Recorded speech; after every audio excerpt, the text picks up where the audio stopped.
Welcome back, everyone. Michael here with Offshore Citizen. Thank you for joining us. We're going to do a controversial video today that is likely to get me a lot of flack, but hey, to each their own on their biases. We're going to talk today about how a mental model, I think, for just understanding the world and how we should approach things.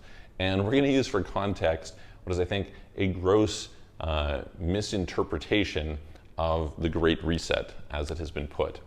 And so this is by no means an endorsement of the Great Reset. I want to get that idea out there. But I do think there's a misinterpretation within what I would call kind of semi-conspiracy theory type circles. And I think it provides a great tapestry for us to look at and understand how we should probably go about approaching the world and understanding things better. So as I said, I expect lots of flack over it, but that's if people don't like it, they can tune out. So before we get started, if you haven't already, please smash the subscribe button, hit the all notification bell. Thank you very much for your support. If you would like help with relocating abroad, setting up international banking, investing abroad, forming and optimizing your international business taxes, etc., please reach out to us. You can book a call, calendly.com/Michael-Rosmer. There's a link in the description below. Or you send a message to our websites, offshorecitizen.net and offshorecapitalist.com. Okay. So what is the mental model that I'm talking about here? Well, the mental model that I'm talking about here is that I think anytime you want to understand something, it pays to go as close to the source as possible. And I find this a lot in due diligence on investments.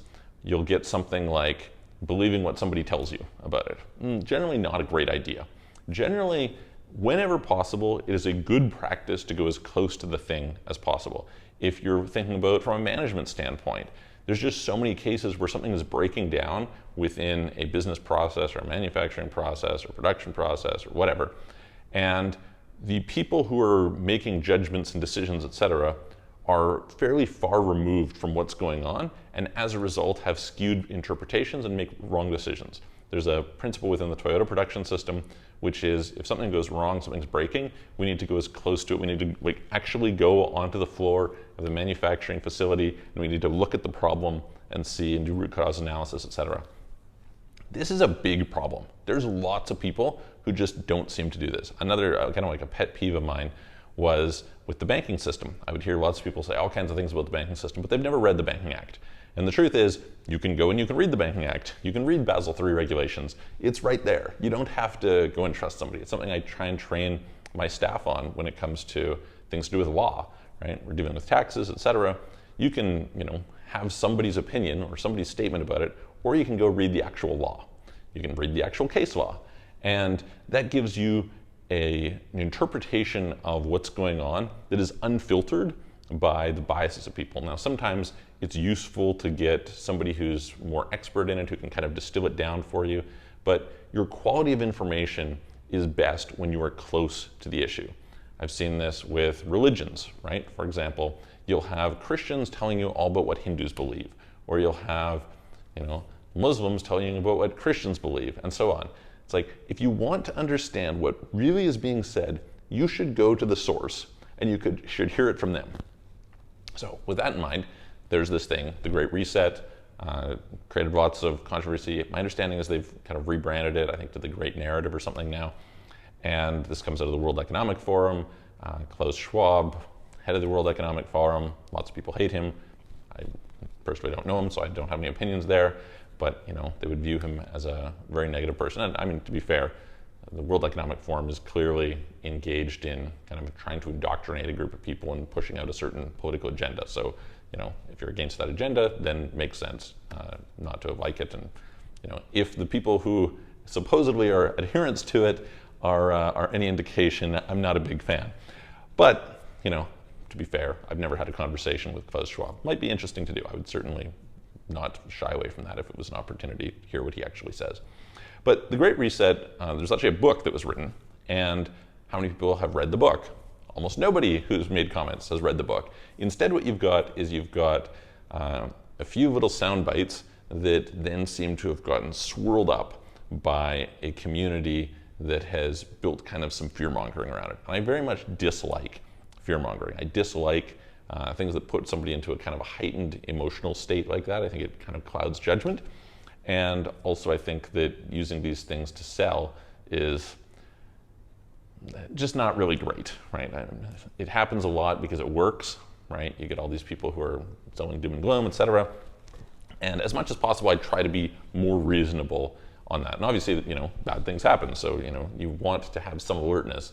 But just the way that our brains are designed historically, people who didn't have a risk aversion were likely to get eaten by tigers and bears and crocodiles and things like that. And as a result, you can play off it, which works.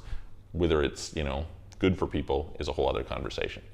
So the phrase that I want to talk about, and the one that I feel has been kind of blown out of proportion and misinterpreted, and it's worth it to understand just what is the world we're facing over the next little while, is the statement from this video clip they released, which is, you will own nothing and you will be happy, okay?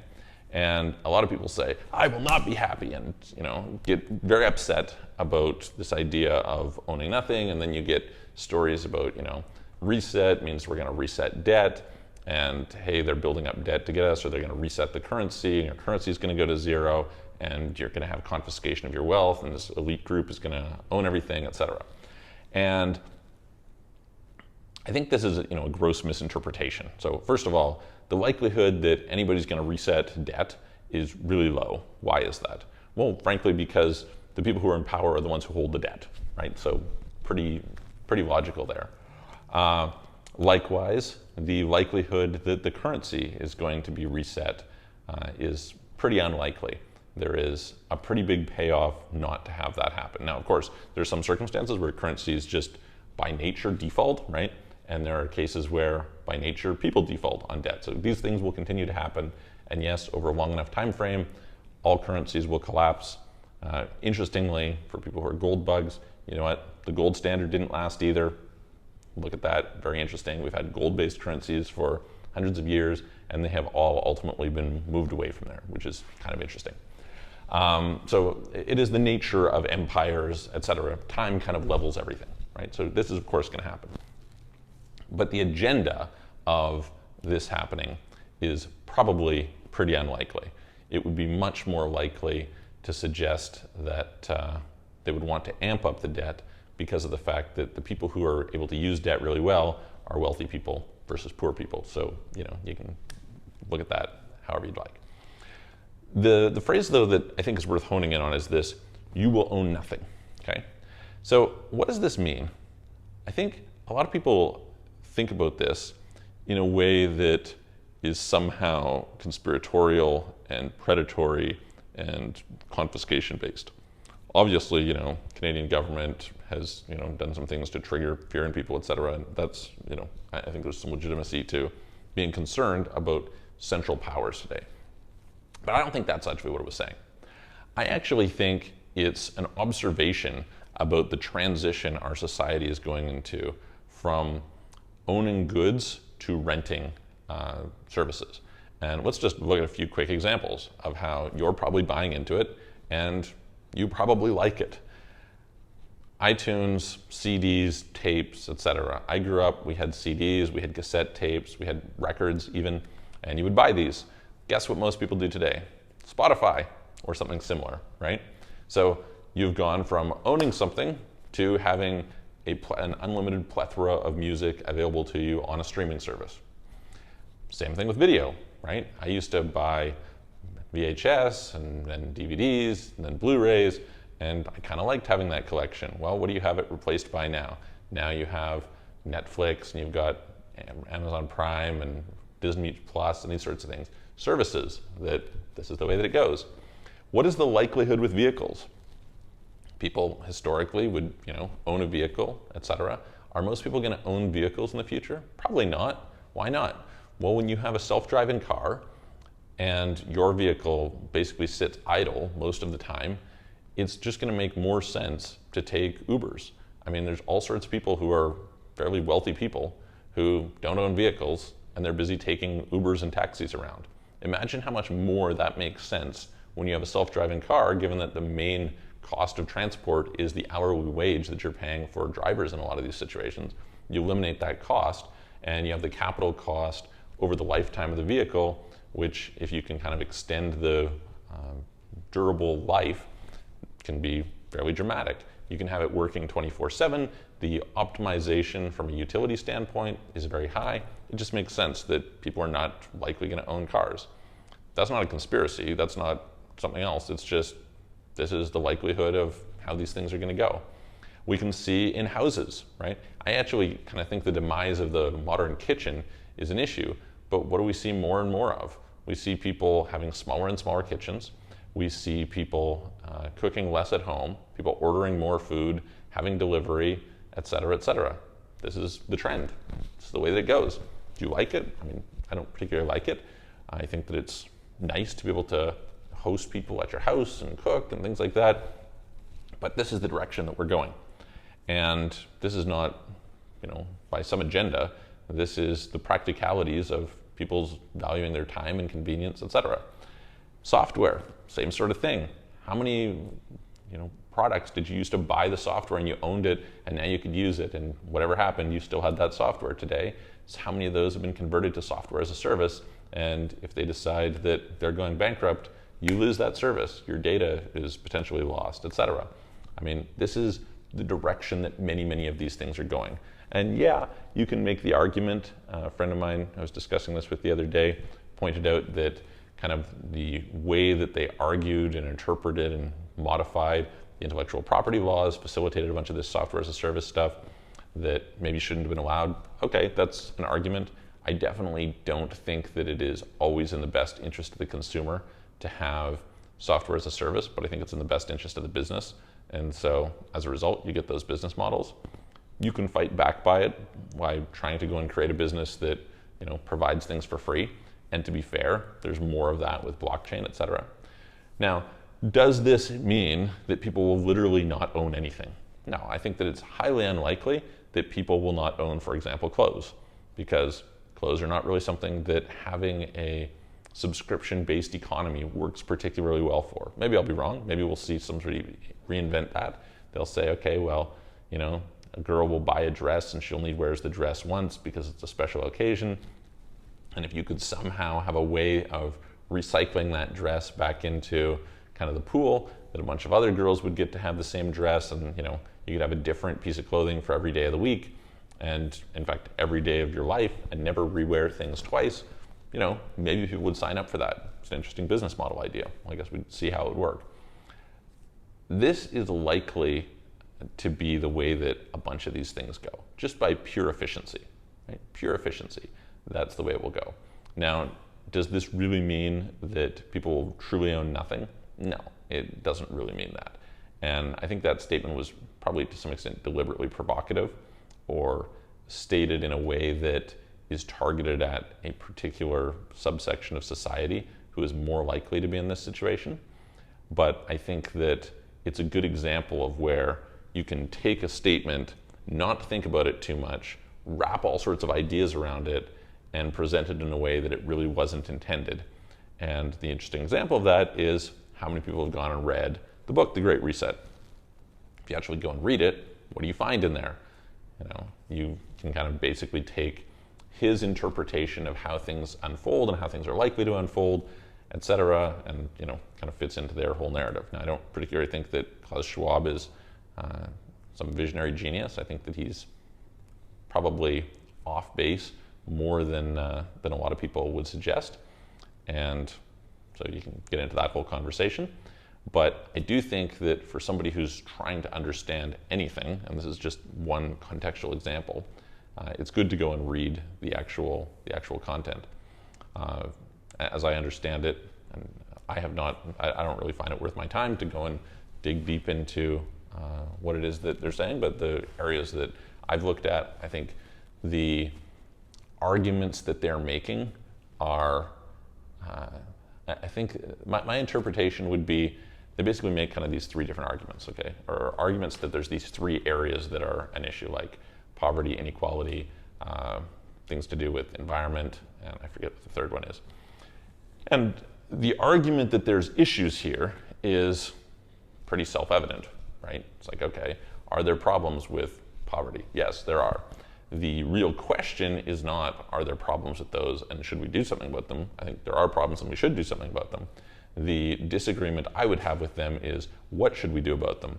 And obviously there's certain people who believe in sort of a top-down dictatorial perspective, and then there's people who believe in, finding solutions that are more bottom-up driven. And so obviously I advocate things like crypto. I think that generally speaking, the complexity of the world, the exploding complexity, means that people who are doing things top-down are likely to make worse decisions on a broad basis than you can get from kind of this emergent iterations of different approaches. But that being said, we'll see whether my ideas win out over their ideas. That will be a different thing. I think that we can probably move faster than they can. I think that the idea that central banks can build infrastructure, for example, that grows at a more rapid rate than decentralized infrastructure is probably untrue. They probably will need to rely on some sort of coercion in order to get people to buy in. And I think that over time, what you will naturally see is that the idea of nations and national authority make very little sense, and you just kind of intrinsically will have a breakdown of that authority. Because in a world where you can deal with somebody online, what you have in common with somebody who's in kind of the same jurisdiction as you, maybe even far less than somebody who's online. And so the whole way that the power structure is drawn, I suspect will dissolve over a while. You'll probably still have cities. Cities kind of make sense as an organizing unit, but nations probably don't. You'll probably have more like broad-based treaties that various different areas can opt into. You kind of think of Schengen, you think of European Economic Area, you think about European Union, the kind of overlapping treaties that different groups can participate in. I suspect you'll probably see some sort of cooperative system like that, because there are certainly problems that are large enough that require large-scale coordination to take place. But the way that you implement that in these geographic boundaries doesn't make a heck of a lot of sense to me. I think it's kind of artificially drawn. However, there is a certain amount of protection, clearly, in being able to have some physical space that there is protection. I think the main reason why you'll see that die, and I'll kind of end with this is, getting to be a little off of the original topic and more to the philosophical side, but I think that what you're going to find is that in spite of, say, war in Ukraine right now, the reasons for protection at a kind of military level will probably decline because of the fact that you cannot compel knowledge work out of people. And the significance of knowledge work and technology will be so high, and the significance of high-level knowledge workers will be so great that you're going to be forced to do different incentive structures to go over those people. We'll see. Could be totally wrong about that. Anyway, tell me what you guys think. Put it in the comments below. And the main kind of message here should be, when you're researching something, go as close to the source as possible. Do not try and take somebody else's opinion about this. If they have some opinion, maybe it's true, but go to the source and then base their opinion on the source, as opposed to relying on somebody else's interpretation, whenever possible. Obviously, you can't always get that close, but to the extent that you can. Hope that helps, and I will look forward to seeing you guys on the next video.